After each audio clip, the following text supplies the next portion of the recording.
Trend Alert con Tessa Peters. Di paia pa sapato e enfocata che deve prendere hombre. Lo che non sta incantato di sapato per hombre ta, cunanta totalmente stylish. Color non nuovo e stile non toch differente mirando toch a tendenza in cui non ta cambia. E variazione anche da variazione che può 5 anni ta.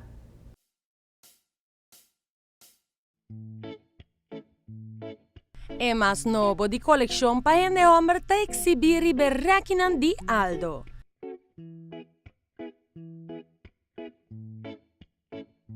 Net da tempo pa bisti ende hombre den su luna.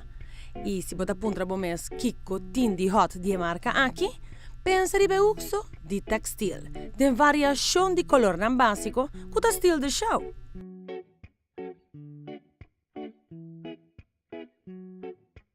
Pero el model non tambe ad una versatilidad, bayendo basta más aleu di cats comuni corriente.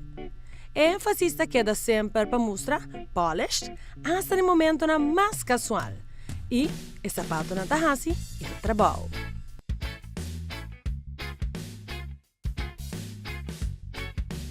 Alpargata cu twist moderno den canvas of suede cu punta perfora.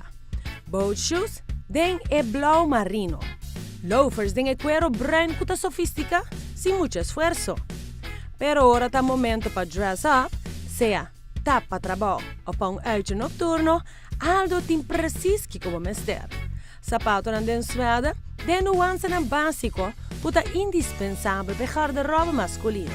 Pero tambe den nice color novo, manere blau, shinishi, aqui, cuta añadi ne collection. Den e cuero, Oxford, ta un classico con no por falta. E pa momento nan cammin de unico cubo chiarbisi na bopia nanta slippers, ci scorda, asieku style. Riberreghe di accessorio, paperboy caps, fedora hats, brel di solo, mancorno, shawl, meia, faja, dashi. E hasta fashion watches, que te ayudaba a update bo look facilmente na Aldo.